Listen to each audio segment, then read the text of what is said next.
So, hello everybody, I'm Jago. This is going to be my Let's Play video. I'm joined by a guest today. This is John. Hello, John. Hello. We're going to be, as you can probably see from the screen, playing through Planescape Torment, which is a favourite game of mine. Came out originally in, I think, 1990... was it 8 or 9? 1999. 1999. Yes, there we go. It even says it on the screen, doesn't it? 1999. So it's 17 years old and still one of my favourite games. You've tried it before and didn't get on very well with it, did you, John? That is correct. Is that mostly the combat mechanics you weren't getting on with, or? I didn't like the fact that it was real time. I can't really handle RPG combat that isn't at least possible. Fair enough. Well, hopefully today's experience will change your mind.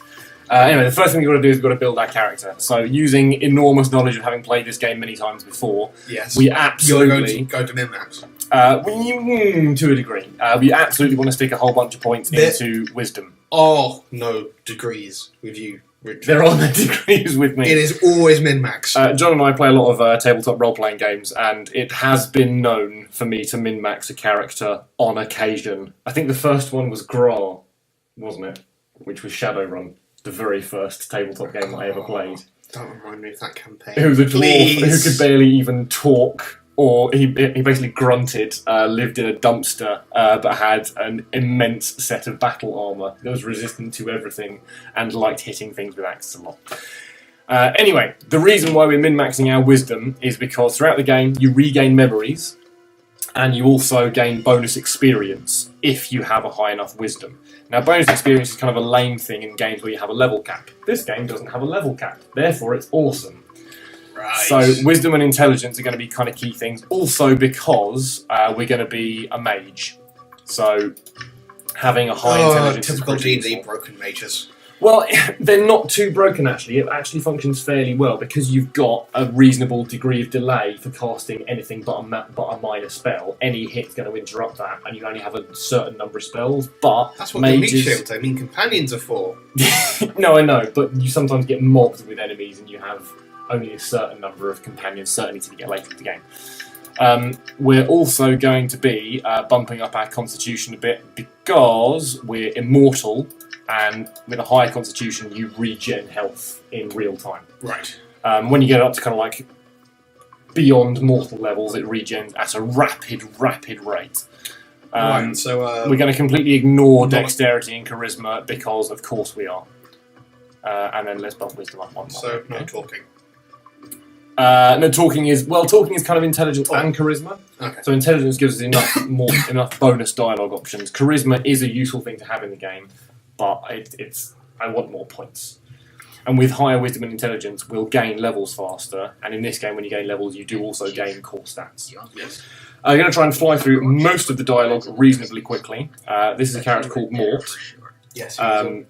Should we play this with spoilers for people or no spoilers? I think playing spoiler-free for a game that is nearly as old as I am is a bit crass. Fair enough. Let's do spoilers then. So Mort approaches you, and from the way that he's talking about, he calls you "Hey Chief," right, which is suggesting that he knows you. Then as soon as you say... Or he just calls everyone Chief. Fair, he does call quite a few different people Chief, but mostly it's you. But he's saying, are you okay? Are you playing corpse, or are you putting the blinds on the dusty? So you're trying to convince the dustman you're dead, or were you actually dead? I thought you were a deader for sure. And you say, who are you? And he goes, who am I? How about you start? Who are you? So the backstory basically is that Mort knows bloody well who you are. Yep. Doesn't know if you bloody know well who you are. Well, no, exactly. You're an immortal person. You have multiple incarnations. Every time you come round, you have a risk of losing your memories if you died a particularly violent death. So Mort doesn't know if you remember him or not. Now, because some of your previous incarnations have been horrible bastards, he's kind of worried who you're going to be when you wake up this time, which is why he's not being upfront with you about stuff. Anyway, so we're going to say, we've got no idea who we are. And he's explaining that we're basically trapped in this room in a mortuary. Yep. There are zombie workers around, and we've basically died and been dragged in here. So we're now going to try and escape eventually. So we can ask him a whole load of questions, mostly relating to the fact that we are enormously scarred because we've been murdered multiple times over. I mean, I remember asking questions and getting very few straight answers. I played 30 minutes of this game. He's like that. That is Mort, unfortunately. He's also hilarious. He's the comic relief character. I mean, he would have to be as a talking skull. Yes, he's a or floating... Or he could be an incredibly powerful mage. He could be Murray, the invincible demonic talking skull, but then we're getting into Curse of Monkey Island. So oh dear. Yeah, indeed. So Mort basically tells you you've also got a whole lot of writing on your back that's telling you that you've got to seek out this guy called Farod, and also find your journal. Basically, you've lost your journal. Your journal is your track of who you are. So that's why you've forgotten who you are, because you don't have your journal to hand. So you've tattooed instructions to yourself on your back. Yeah, you've got tattooed instructions on your own back. It's kind of a...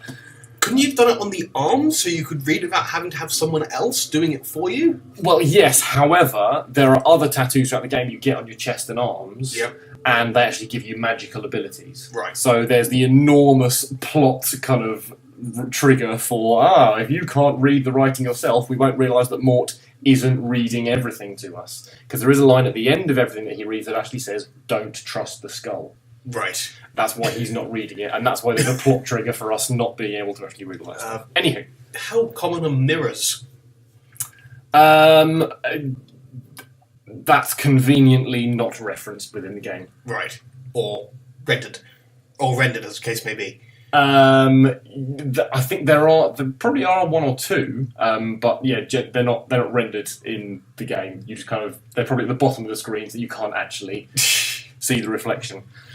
So yeah, basically we find out, okay, our only lead is we have to find this guy called Farod, but we don't know who he is. Mort claims not to know who he is, so we're going to go, alright, well, let's get out of here first. Yep. And then you got to beat up the skeleton, the corpse in the room. Yes, indeed. So if we pay attention, Mort will say that these guys are carrying a key. They're zombies, they've been reanimated, so even if we kill them, eventually they'll get raised again. Yep. And we're going to have a little look down for a scalpel. And we're also just going to make sure that always run is on. Yes, there we go. Otherwise, we move very, very slowly. So we look throughout the room and go, oh, items, nice. Bandages are used for healing, obviously. That's what bandages are for. Typical. First weapon in the game is a scalpel, which we equip thus. And quick items like healing stuff we can stick up here, so we can use from our... Yep, I see we've...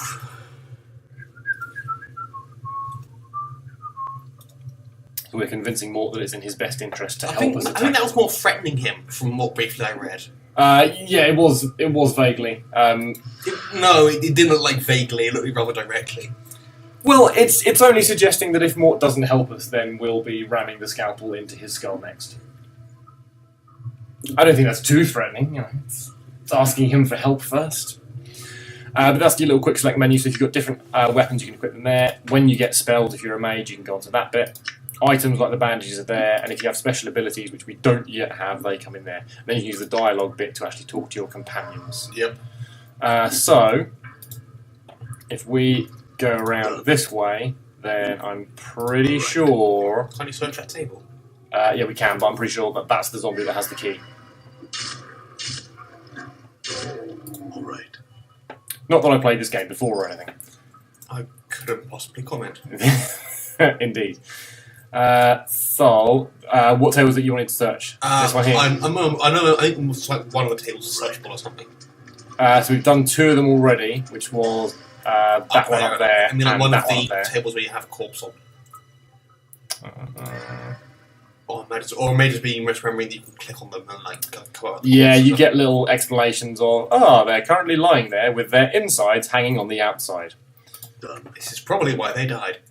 Yes. Also, spoiler alert, the portal to the final level of the game is right here. Oh. But we can't access it yet because we don't know the key, and we don't know that the portal is actually there. Or even, given our memories, that portals actually exist. Thus far, yeah. So those doors are locked, so this is the only door we can escape through at the moment. Yep. We lose an item, and we're going to come into the next bit, and Mort's going to say, we don't need to keep attacking people. We could try stealthing it. Well, we aren't a thief yet, because you can change class in this game. You have to pick one. Yeah, but without X, we're not going to be sneaking past anyone. No. We've got a -1 modifier currently, haven't we? If we're going... Possibly... because we're on 9 dex and 9 charisma, so we're not going to be... So yeah. Well, sneaking is done as a skill if you're a thief, so you can't sneak if you're not a thief anyway. Right. It's like kind of standard D&D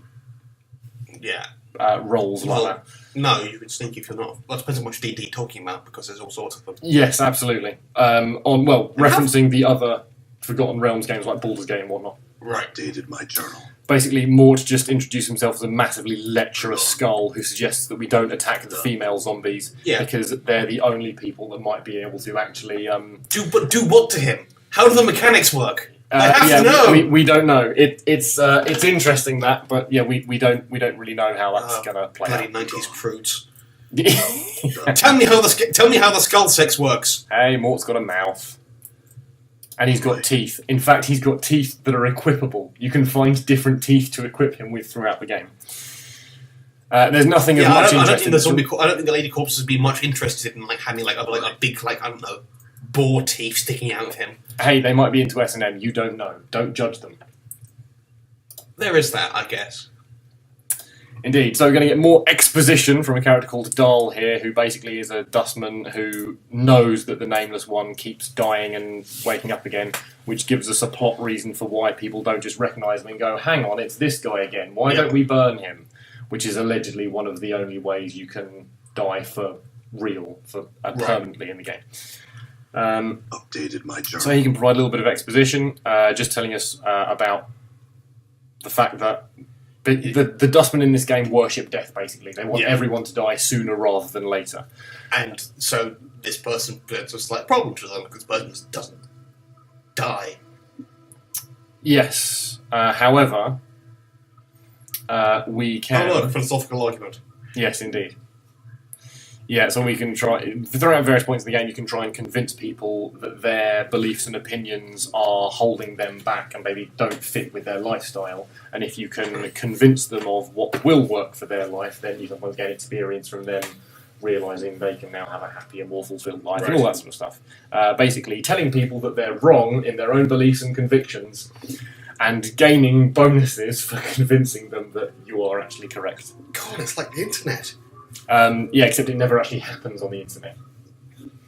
When was the last time you saw a YouTube comment war where someone went, actually, you know what, you're right, thanks for changing my life, and they weren't being sarcastic?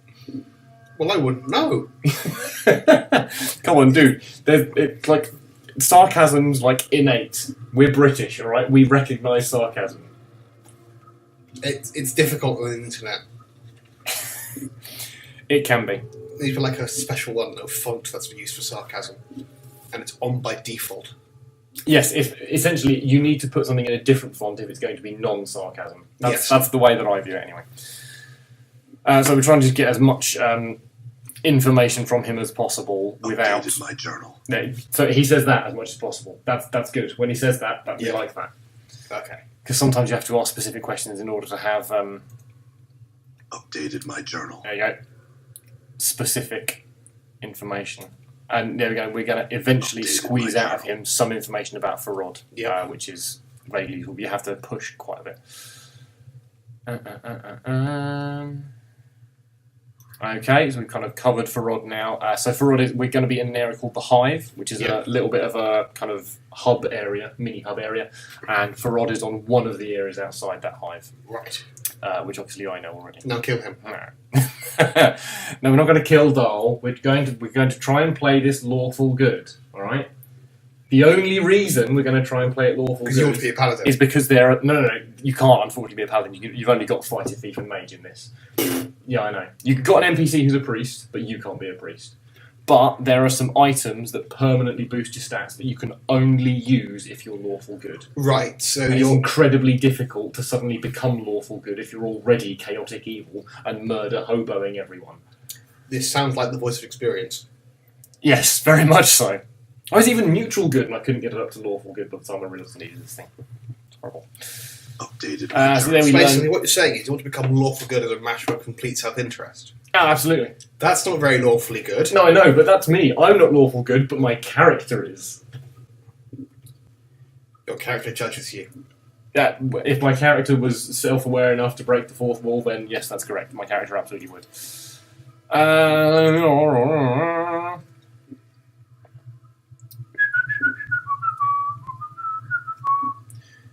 Yeah, so thus far, that's everything that we're going to be saying to Dahl. We may well come back and convince him. I think you can. This is horrible, but I think you can convince him to die later on if you have the right stats. Well, he said he wanted to. Well, he actually wanted to get the true death, or whatever the hell the true death is. Yes, exactly, and he's so ill. I think it might even be that you convince him that you can kill him yourself. So there is one zombie in this room that I can.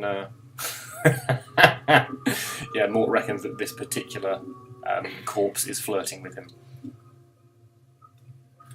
And we don't have time for his shit right now, so... Do we ever have time for his shit? Varies. So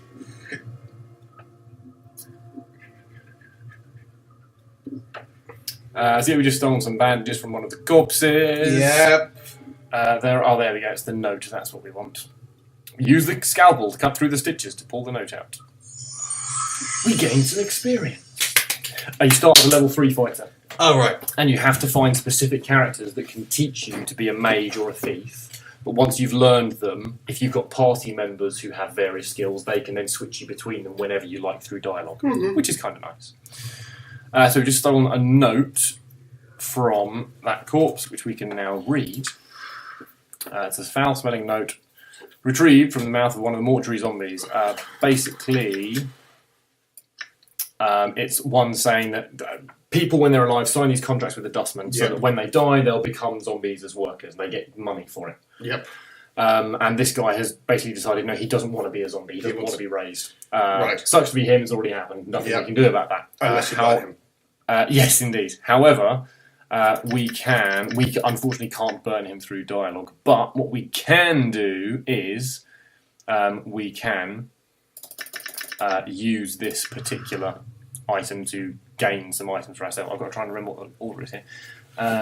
So we go upper right, lower right, lower left. Upper right. You know you can scroll up and see this again, yeah? Yeah. But that's boring. Lower right. Well, at least you fuck up. Not my fault. It was lower left, wasn't it? We're great at this. Yes, it was lower left. And then I think you have to fold the... hang on. Did one of the previous ones fold it in? Well, there are no marks in the upper left. So it either comes first or last. No, I think we then unfold the note. I can't remember. Try folding the lower left. Try folding the upper left first. It's got no marks. If it counts them up, then it's 0, 1, 2, 3. Okay, let's try that one. So, upper right, lower left. No. Okay, try folding it last then. Upper right, lower right, lower left, upper left. This is kind of embarrassing. Oh, I tell you what. Let's go 3, 2, 1. So let's go lower left. Yep. Lower right. Upper right. 0. Nope. Read the note again. We'll come back to that one. Sure. When you fold it, one bit of it unfolds another bit of it at some point, and then you have to fold that bit back in or something. I can't remember. I'm gone. I have played this game a few times, but it's been a while. I'm sure. Thanks for your vote of confidence there, John. I'm gone. That's not what I'm here for. True. Fair point. Well understood and received. I'm gone. So there are... Oh yeah, we can examine a book and then nick it from him. Or nick the page at least. So that gives us recent arrivals. Well, actually, it was all dead women. Rather concerningly. Do you reckon that's a social commentary? I've no idea. I reckon it at least could be. It could be constructed as such. Maybe a social commentary on the state of the world inside Planescape Torment, not necessarily in the real world. Okay. Yes, we'll try and avoid. Or it could just be that or it could just be they have one page for men and one page for women and found the woman page. This is true. So now come across Iveen, who is a tiefling, which means she's got like I think it's demonic blood or something in there. Yep. So she has blades for fingers. Yay! Because that's fun. So and I everyone guess she loves does Freddy dissections. Krueger. Yeah, dissections, and she also sews stuff back up, actually. How did you do that with blades for fingers? Needle and thread. You give a thread, and then this is what's going to happen shortly. Updated my journal. So we're going to eventually get her greetings, but she has terrible eyesight, so when she looks at us, assumes that we are a zombie. I can see that. Yeah.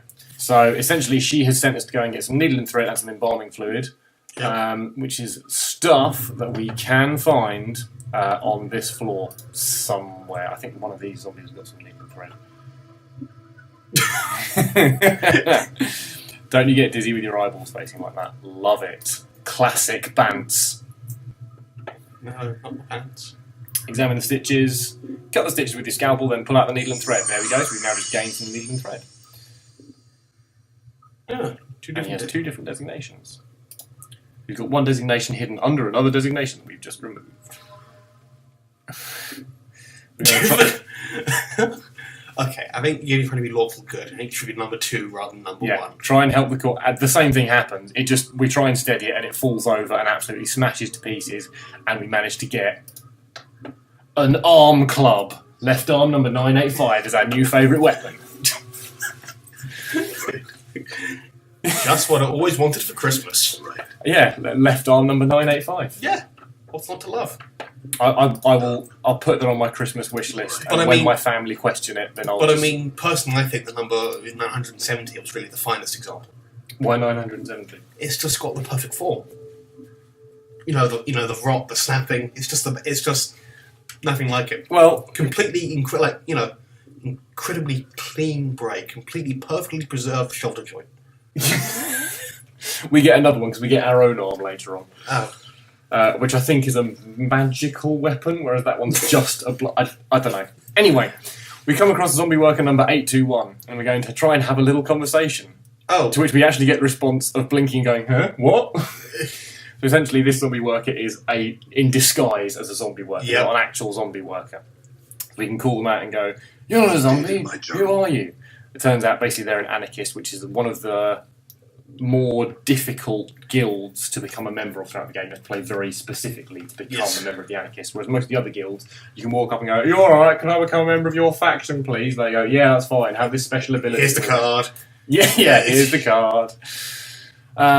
So, we're going to try and convince this guy that... Yes, I am balmy, very balmy.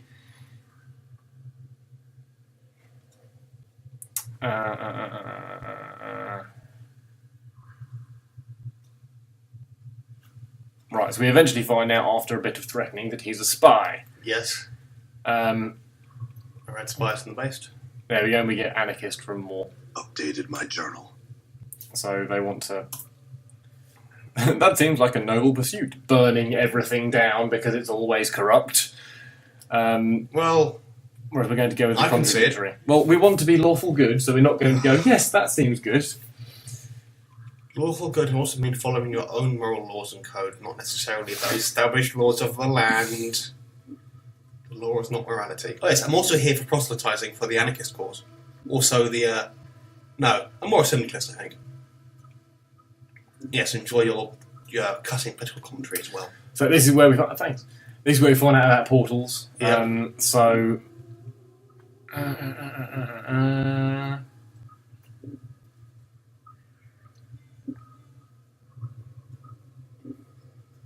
Right, so we know about portals already.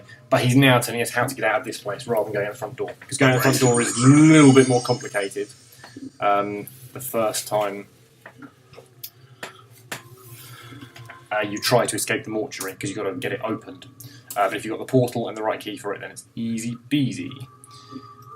So we can get disguised as a zombie if we want. Yep. If we get some embalming fluid and needle and thread. They're very popular items requested by people this far into the game. Yeah, it's like you can only find one copy of each. There's plenty of needle and thread if you go looking around. Embalming fluid's not as common, but you won't get another one on this level. So why do you want to disguise yourself as a zombie. There we go, there's a jar of embalming fluid. I think that's the only one on this level, but if we go up... Oh no, there we go, online, there's another one. How much healing thread do you have? Only one so far, but I think if I smash this open... No, we get something completely different. Oh, where are the earring? It's a special earring. I have no idea how you remember how to open it, because it's locked at the moment, I think, but... It's a special earring. Yes, it's a special earring. You will need a key, let's try and bash it anyway. Fine. So we can now go back to Iveen. We don't have a key. Smash it. Yes, we don't have a key. Smashy, smashy. I'm gone. In fact, actually, there's supposed to be another quest we can get from this one.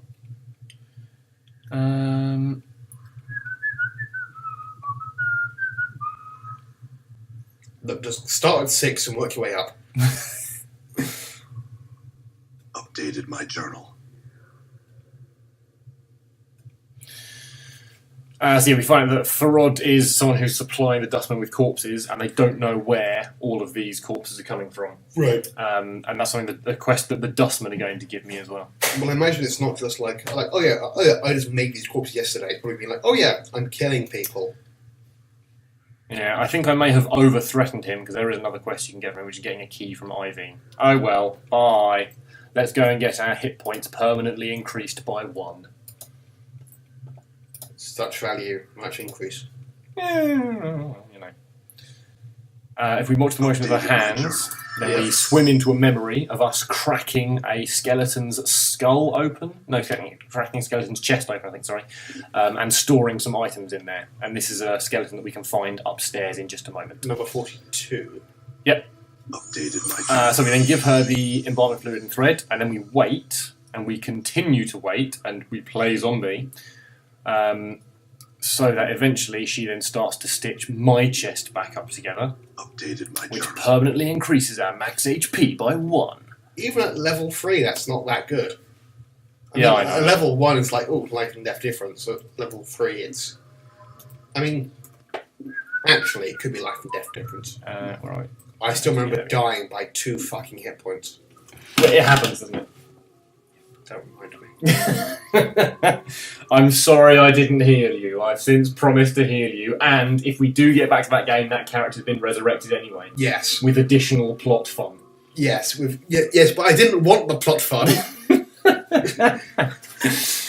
And also, we just need to remember to come out of bonus dungeons and rest in a safe place instead of in the bloody dungeon. Yes. Well, we're now to 29 hit points instead of 28, so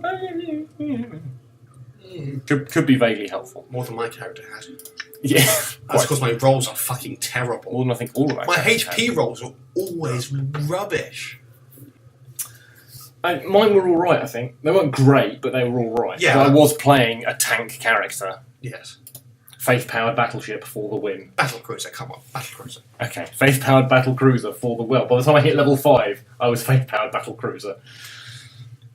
Yeah, like level 4, you're just faith-powered cruiser. Faith-powered zeppelin. Why have you stopped running? I have absolutely no idea. Run, curse you.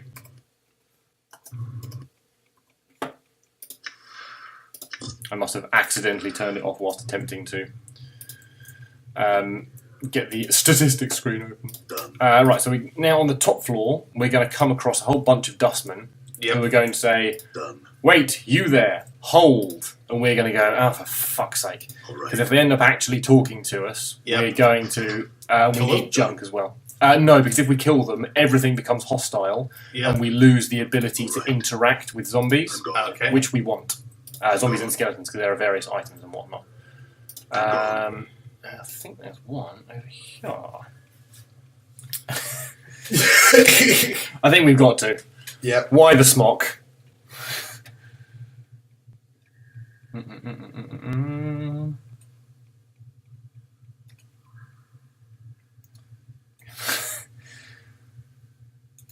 So we can just have hashtag banter with Mort and ask zombies if they're doing anything lately.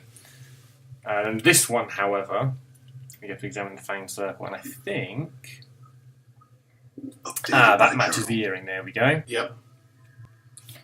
So we can then try to open it, I think. Yeah, there we go. Comes out. So the earring is like a hidden message carrying thing with a secret lock, but there's no message in there now. We can, however, now wear the earring because we're really cool like that. And yes, you can equip different eyeballs. Right, that's just the Mark 1 eyeball I see. You can't remove that if you don't have one to replace it with. Right. But when you get another one, you can stick it in there. There's a couple of cool ones. You find one of your old ones. Yep. You can stick it in to gain some memories back. Oh. It's kind of interesting. It's basically sticking all the eyes you come across. Yeah, basically. So there are 3 undead characters that we can interact with on this particular floor. So once we have interacted with... There we go, let's stick a pry bar in there. Come on, go back to the edge of the screen. That is not what a crowbar looks like. No, I know. It's a generic bashing implement visual. Yeah, 1999, mate. The graphics weren't all that. 1997. All right. 1999. Oh, yeah. 1999. Yeah, it was what it said on the screen. Oh, yeah. Oh, god damn it.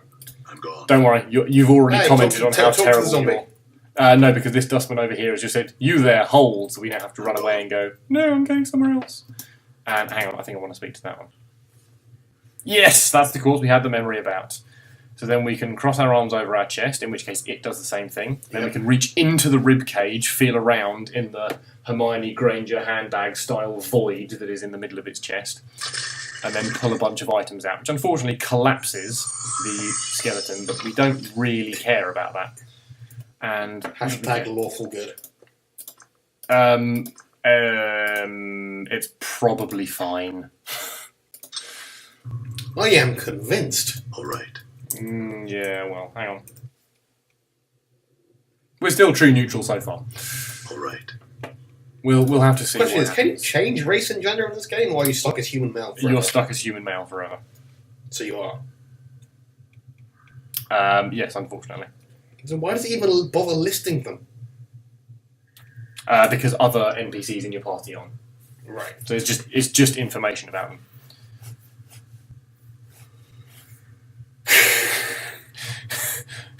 Oh, I'm sorry, I didn't want to cause any permanent damage. Because we're playing the lawful good train here, so that we can use the Tears of Celerity or something later on. Deceased Harmonium officer who... Harmonium? Lawful police organisation. Jesus. Don't really want to be them. Forced it. Done. No, we don't want to be them. That's that bone thing we just picked up is the portal key, which is why we need to be here.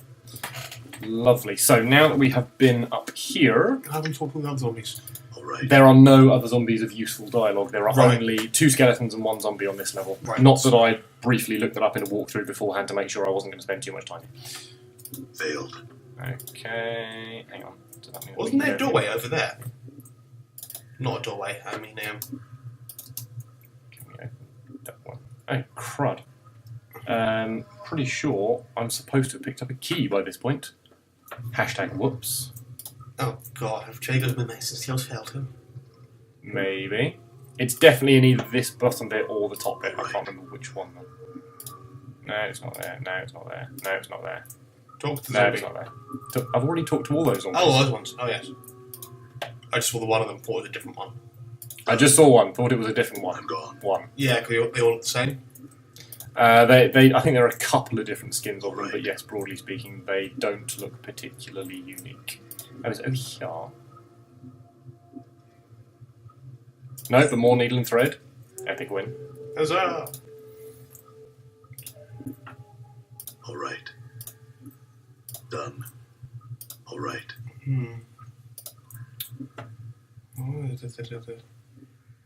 More junk. You need junk because when we find Farod later on, a piece of junk is the key to So you just need one piece of junk. his portal.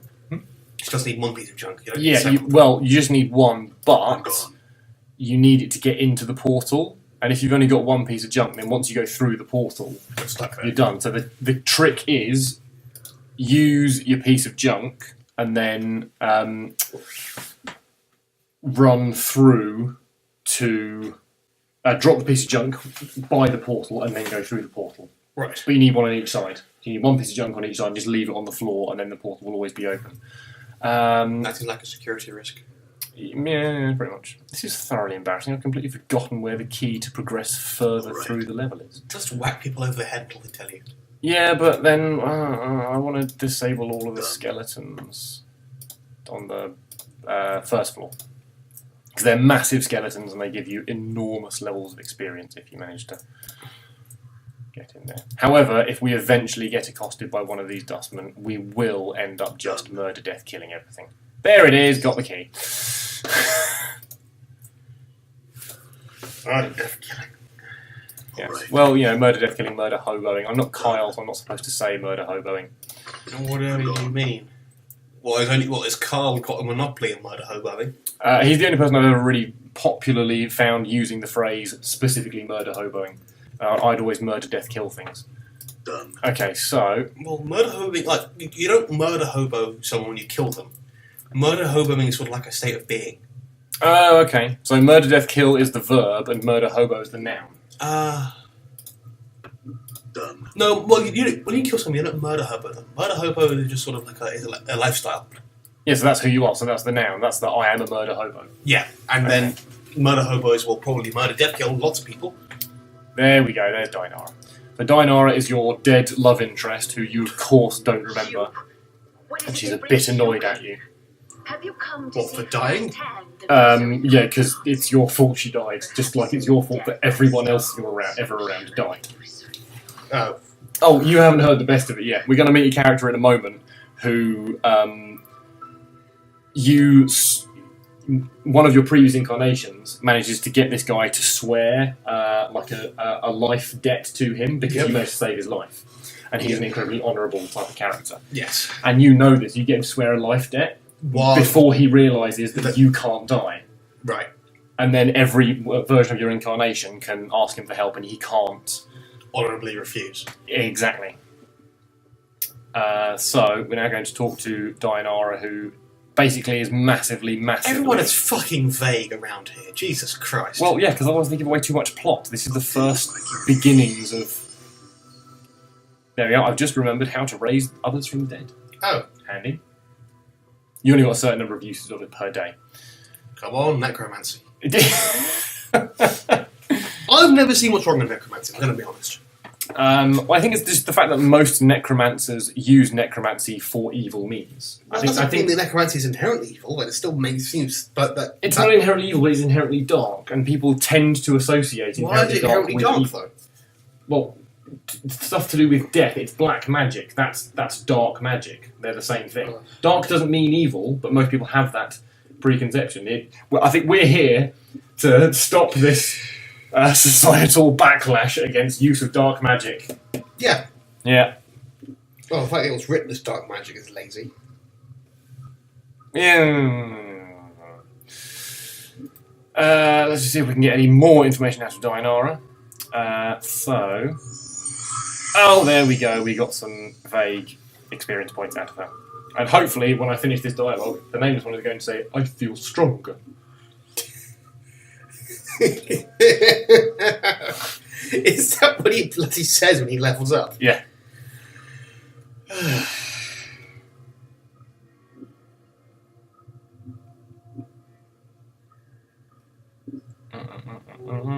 This is what my eyes see. You So shall making be a vow. dead, you shall come. I Lawful know good, you lawful will good, die. lawful good. While you We're sleep, trying.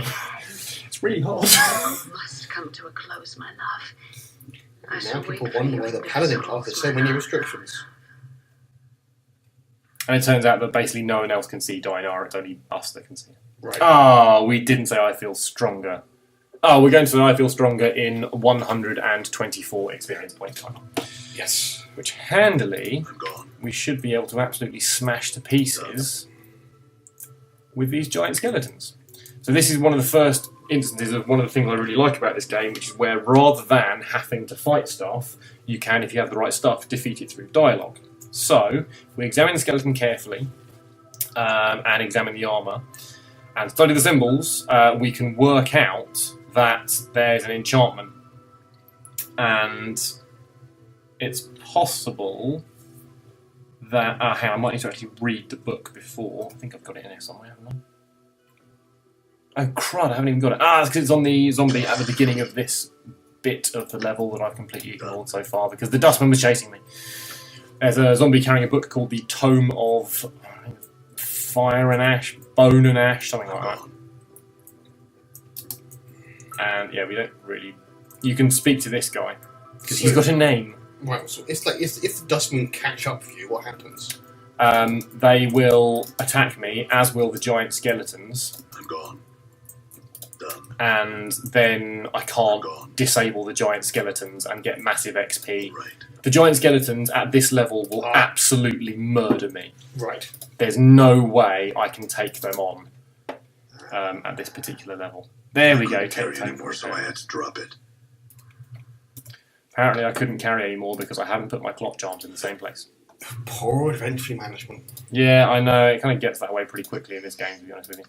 However, handily, we can just dump a whole load of random stuff that we don't really need on Mort. Oh, of course. Packmore companion syndrome. Yeah, and I was about to say I'm not sure if there is a weight limit, but I've just seen there is definitely a weight limit. Yes. Yes. Left arm number 985. Of course, it's a weight limit. It's a. Of course. It's a bloody copy of What do you call it? D&D 3.5. Done. No, hold on. No, that was released. Might have been D&D 3.5 or 3.0. Okay, so now if we examine stuff and study the symbols, try and recall the enchantment, then compare it with the Tome of Ash. What it says is Consult. limited awareness. So if we get rid of the warding enchantment first, then that will disable it. Destroy it. Yep. I feel stronger. There you go. I feel stronger. So we can level up. Go, one characteristic point gained. Where should we have a characteristic point? Wisdom. Why bother even asking me? Oh no, that was asking myself. That was generic, non-asking. Right. I'm glad to see I'm a valued member of this party and can contribute strategic information. As long as you understand this, John, no problem. Good. No, we want to get wisdom up to 18 because then we get a higher type of boost from it, and then we'll start spreading it out amongst other stuff. However, if at any point, oh god, this guy's still after us. If at any point you suggest I increase dexterity, then I will kindly ignore your advice. Isn't that the maimed one down there? And you can talk to that one about. No, the main one's not following me. This is the random guy who just followed me all over the map. You have to go through the entire thing, the entire dialogue choice every single time. Warding, and then there we go. Lovely. And now Mort has leveled up, which is very, very handy. I think there are 4 of these skeletons in total. So, examine, study, compare, consult. Is it? Then we want the warding, and then it all goes from there. Very nice. I think there's one more around here as well. There we go. Lovely jabbly. So we go examine, then 1, 2, 3, 4, compare, 5, consult. and then do that. And then we get lots of experience, and now Mort can... Now, unfortunately, Mort's not going to get stat boosts, so Mort's just going to get hit points and slightly better fighting skills. Of course, Mort is a fighter. Well, Mort is an epic mage interrupt character, because he's got fast attack. Because he doesn't... Yeah. And he's got decent armour class as well. Right, so... he's just a skull. So Mort's the dog? Probably. I believe you. Did you want to go and talk to Suego? Why not? Suego is an interesting character because we meet him again later on in the game. I think it's him we meet again later on in the game. And turns out he's a lycanthrope. I don't think he's yet. I think he is by the time you then see him. Right. Yes, I'm lost.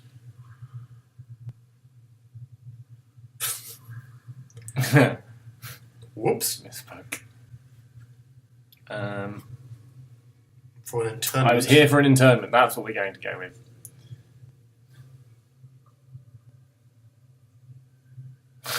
Lean in as if to whisper something to him, then snap his neck. Her name's Dinara. Yes, because we know Dinara's in this. We can go. Yes, that's fine.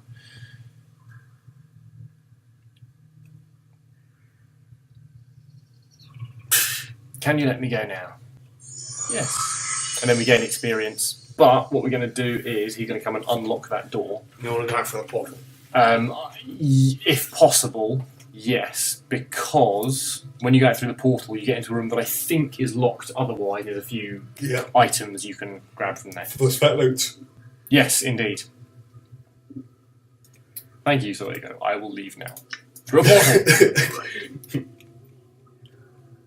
Al, for goodness sake.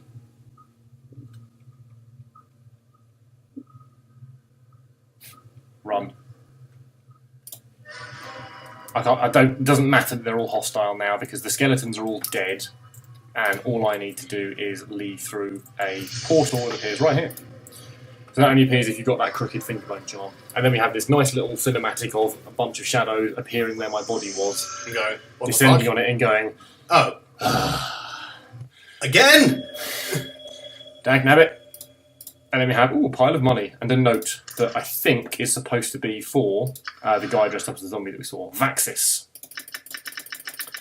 And that is then written by a guy called Penn, whose name is Scofflaw Penn, who's the leader of the anarchists, but you don't realise that when you originally meet him. I don't think anarchists go for, the obvious leader figures. No, they don't. He's Right. but you go to he runs a print shop. Right. And you of course he does. It's the anarchist newspaper. Yeah. And you have to go there to get very fake letters and stuff from him. Right. Indeed. Right, so what we're going to do is, I think we're going to go and find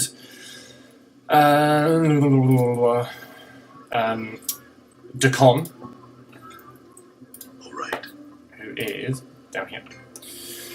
We're going to gain Dakon as a party member, talk a little bit about Ignis, who can be a future party member, and then, if you'd like to explore a little yourself, John. Ooh. Alright. I don't know, would I? That is entirely up to you. We can call it a day, or you can have a little play around yourself. So we're skipping by loads of potential people to speak to just because we want another party member, because otherwise fights are quite difficult with just the two of you. So we're going to come up here and we're going to speak to this guy, Dakon. Or, well, we're certainly supposed to anyway. Done.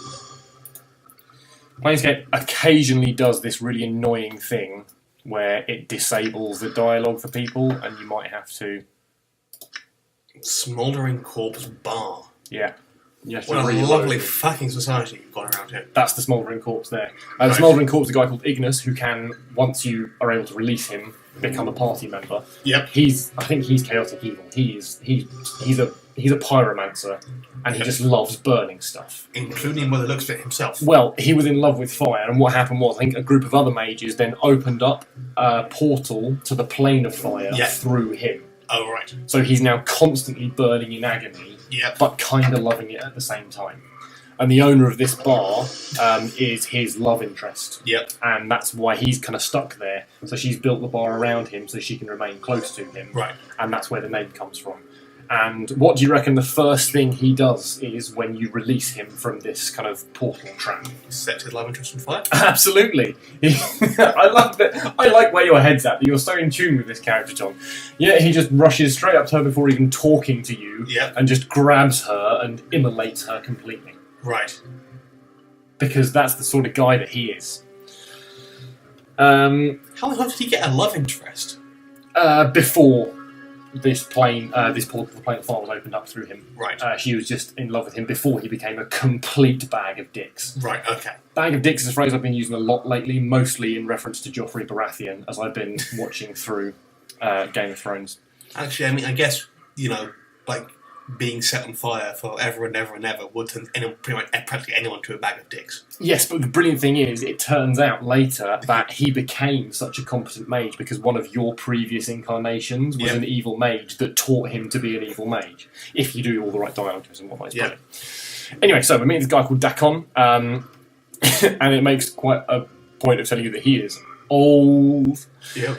And he doesn't fit the kind of racial features of anyone else that you've met thus far. Yep. He's a Githzerai. What the hell is that? It's they're all about law and order, Okay. and knowing is very important to them, and knowing oneself is very important. So he again treats you like Mort does, as though he doesn't know who you are. But he does. Yeah, exactly. So you explain what you know about yourself. I don't know who I am. We're looking for things. You're asking what kind of creature he is.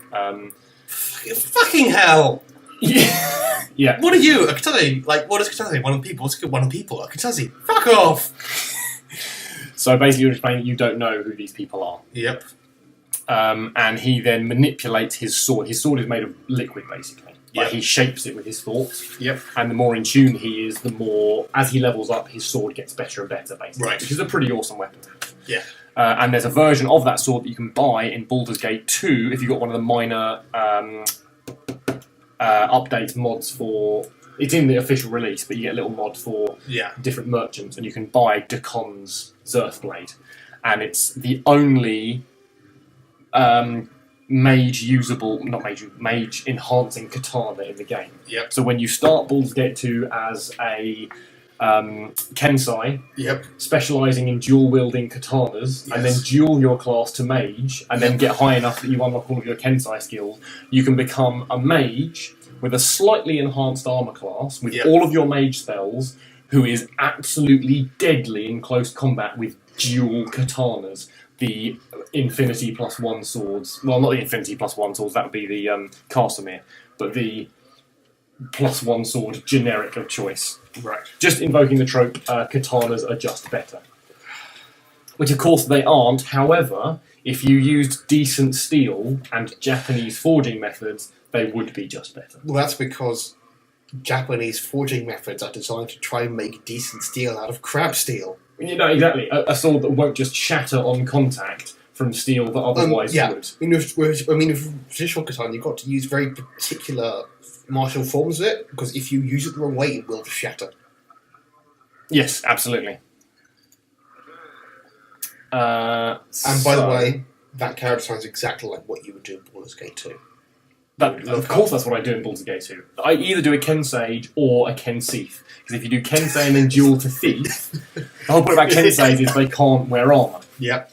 But they have a slightly lower armour class, but then it ends up being higher because they can't wear armour. But then they're epic, they're the best close damage dealers in the game. Yep. But if you duel them to Thief and you have Throne of Baal installed and you get the epic level feats, Thieves have the use any item feat. So you can be the highest damage dealer in the game, able to use weapons you shouldn't be able to use, like Casimir, the +5 sword, and you can then wear the most epic armour ever. You can just use literally any item, have it all equipped at the same time, and just absolutely destroy it. It's the only thing I think that's more... It's not min-maxed, it's max-maxed. I think it's the only thing that's more max-maxed. No min! Yeah, pretty much. The only thing that's more max-maxed than a Ken Sage. Anyway, so we're going through all the different stuff that Dakon can tell us. And we can ask him if he knows himself. And we can ask again. And then we're not going to push it because we want to try and be lawful good. But if you do push it, he can explain that he's kind of a bit lost. He's lost his way a bit. Right. So we can ask gather him by him being fraud. so fucking vague about it. Yeah. Yes, indeed. Then we're going to basically, through all this dialogue, he won't join us. We can't ask him to join our party. Okay. So we then go. And as we turn to go, he says, his excuse is, he says, hold, you don't know this place, let me guide you. And we go, oh yeah, that'd be great, an extra blade would be fantastic. Your path is mine. Strangely enough, his voice seems distant and it echoes as if he was speaking from across a great distance. This is foreshadowing! Well, it's not so much foreshadowing as post-shadowing? Post-shadowing, yeah, it's post-shadowing. But in terms of the plot, it's foreshadowing. Yeah. But in terms of the timeline, it's post-shadowing. So in terms of the plot, both of these characters have travelled with you previously. Yes. I don't think any of the other NPCs have travelled with you previously, apart from Ignis, who we've already talked about. Yes. They're new NPCs you come across, but these guys have both travelled with you before. At the end of your back, it says, don't trust the skull, which Mort didn't read out to you. Yep. And Dakon swore this life debt to a previous incarnation of you, Yep. when your previous incarnation knew he was immortal, and Yep. therefore would always be able to call upon Dakon, and Dakon didn't know this. Yes. So he's trapped in a life debt to you because his people are so about Yeah. order and law and whatnot. How long does Dakon live? I'm not sure, but he is. He's as the game specifies. He is, and I'm using finger quotation marks here for emphasis. Old. Right. Precisely. And this is Ignis music, which is now playing now we're close to him. What would you like to do, John? Would you like to direct me? Would you like to have a go? Not particularly. I mean, I don't really know anything about how to actually... I'll just fumble around doing piss for like half an hour, getting lost, as far as I can tell. Let's have a little look at the time, because we have been here for a little while, where it sounds as though we're probably coming towards the end of... but we're under attack. We've been randomly attacked by hive thugs, so let's just murder them all. Dakon's pretty handy in a fight as well. And, because it's just better... critical miss. Yeah, critical miss, that's always good. Okay, so now that we've taken some damage, you will, at certain points, see heal 1 coming off the Nameless One. And that's from his constitution? I think it does it anyway, but the higher your constitution is, the faster it does it. Right. So it's always a good idea, whatever class the Nameless One is, to make him your tank character, because he'll just get up afterwards. Right. In fact, the first time I played this game, there's an area called the Dead Nations, where you enter it and basically they take you prisoner straight away. Now, I don't know, 14-year-old me... went, no, fuck that, fight! Yeah, went, no, fuck that, fight. And I had, I think, only these guys in my party. Yeah. And there are literally dozens of undead, including about half a dozen very high-level undead. Yep. So this basically went, every time I died, you respawn at the entry point to the Dead Nations, not inside it itself. Yep. So every time I die, we just have a little rest out there, get Dakon's spells back, go back in, the Nameless One runs forwards, gets murdered in about 6 seconds, whilst Dakon and Morph managed to take out a couple of lower-level zombies. This went on for about 50 deaths of the Nameless One until I'd finally cleared the area out. And it was only when I read a walkthrough that I understood I didn't actually need to do that. I thought I'd just come across a high-level area too soon. Yep. But no, you're supposed to plot in there. Spoken like a true fucking D&D character. Yeah, walk in. Totally out my depth. Murder everyone. This will kill me. Fight. Yes, exactly. Oh look, it's all the Horse. Fight. Yes, all of them. Everyone. Well, probably not, no. So, this is then... I think what happens is... Through... I'm hurrying through to a very specific place now, because... So what's your actual interaction with the Horse? I'm actually kind of curious now. So what's your... Like, you can just talk to them? Like, what do you do with the Horse? I mean, I know you do with the Horse in real life. What do you do with them here? So if they have a name, then you'll likely have some plot relevance to them. Otherwise, you can go up to them and you can say, greetings. Yep. And you can't sleep with them in this game. Right. Fallout 2 and various other RPGs of a similar time frame, you can just go, yeah, alright. Yeah. And then the screen just fades to black and you turn out. Or, depending on what you do, you can... there's a redneck character you can sleep with. Yep. So you can sleep with the redneck character's child. That sounds horrible. Adult, but daughter of. The reason I say child is because you can sleep with the son or daughter. Yep. Whichever one you sleep with, you get an instant shotgun wedding. And they are then a permanent party member who you can't remove from your party, taking up one of your party slots, and they're rubbish at everything. So the only thing you can do is basically walk around... Until someone kills them? And just get them killed, and then go, right, now that's freed it up and I don't have any party slots. I think there is a slightly glitchy way to get them out of your party somehow, but I've never managed it. So you can't sleep with them, what, because repeated death left you impotent, or you just don't bother? I don't even know. Oh, no, you can. Oh, I beg your pardon, it's just incredibly boring and dialogue cutscene, so I've just spent... 20? Or 10? 10 of my 221 coppers on having a good time. Which, in fairness, I think is quite a worthwhile expenditure. Right. Yeah, probably. But that's possibly just me. So, we want to find... Those people look like they're floating.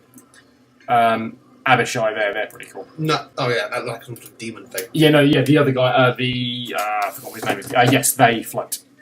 Oh look, more high thugs. Yeah, random thugs just attack us because they're idiots and it's fun. Oh look, XP. Yeah, pretty much. Okay, let's get everyone else attacking him, and then let's actually use a spell, because that will be interesting. So he's got all these specific Githzerai-based spells. Yep. Rain of Anger is basically magic missile. There you go. But he can learn other spells as well. And when you become a mage, which is basically what we're trying to hurry towards, because we want levels in mage and not something else,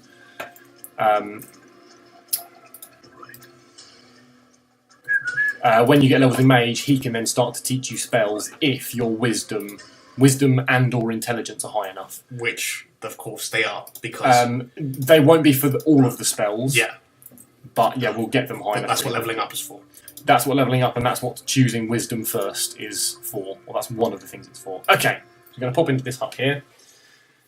And we're going to start speaking to... I forgot what her name is. Old Mebeth. So I think she's the only way you can learn how to be a mage until you get about a third of the way into the game.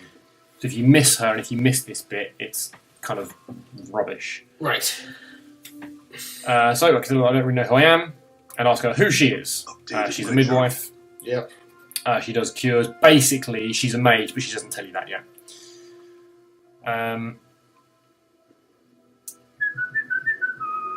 We have some questions for her. We can ask her if she is a witch. We want to learn about magic and find out if she can teach us.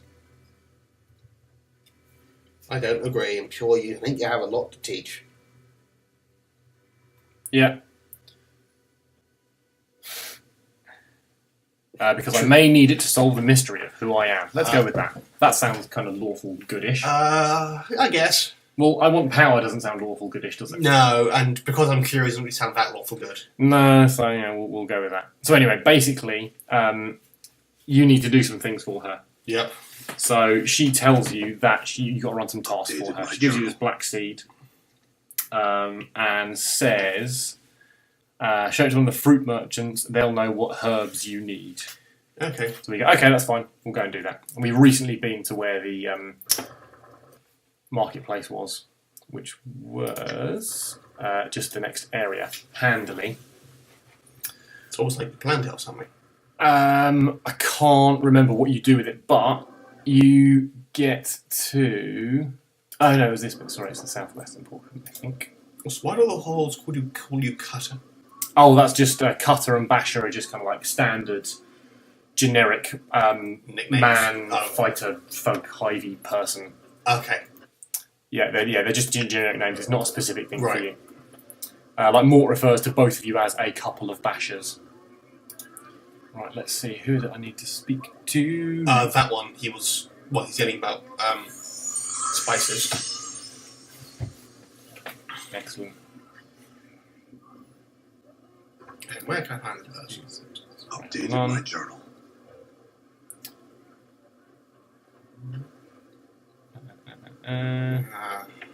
He doesn't know, apparently.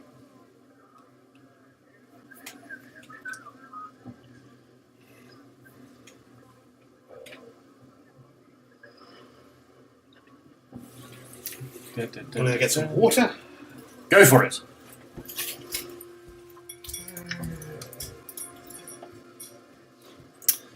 Essentially what happens with Old Mabeth is you get sent on a series of minor errands, and eventually what it transpires that she's trying to teach you patience. Yeah, so because she sends you on a series of minor errands, all to the same place. Yes. Rather than giving them all to you in one go.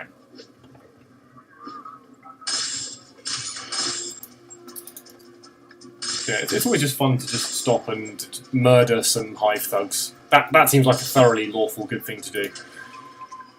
Oh, yeah, that's like lawful good. Yeah, they attacked me first. Good. Dakon also, you can get tattoos to level up people's abilities later on, which is why you have... I That's what I mean. You got their little tattoo slots up here. Oh, yeah. There and there. You can get bonuses for them, like stat bonuses, stuff like that. And Daikon is one of the few people who has a high enough starting constitution that if you give him enough constitution bonuses, he starts regenerating health as well. Right. But you have to get it above mortal limits, which he can only do with those tattoos. And above lawful limit is 8, lawful limit is 20? Mortal limit is 20. No, 18. That's a change from, what do you call it? D&D. Yeah. Well, certainly the starting limit is 18. I think that the mortal limit is supposed to be 18. It might be a little bit after that. I found the fruit merchant.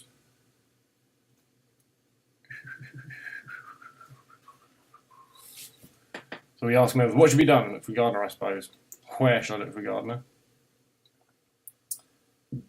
So, yeah, well, just go look for one, you lazy bastard. Yeah, for goodness sake. Right, I think what is going to happen is I will end today's run here, and then I'm going to complete some minor side quests, like sorting out my being a mageness in my own time, and then for the next Let's Play, we'll get on to actually journeying towards Farod, who is kind of up over here somewhere. Well, the entrance to his area is over there, Okay, well, and then we can carry on with the main bit. So, this ends today's session of Metagaming with Richard. yeah, metagaming for the win. So thank you very much for accompanying me, John, in my rather sparse lounge as I'm currently in the process of moving. And hopefully, if we get towards a slightly more interesting, magic usable, fight some massive people part of the game, you can come back and then we can do that bit together. And you might become a little more interested in the game. It's certainly possible. That was filled with, I don't believe this is going to happen, but we can try. You may very well think that, but I couldn't possibly comment. Fair enough. Well, thank you very much for watching, everybody, and we will see you soon.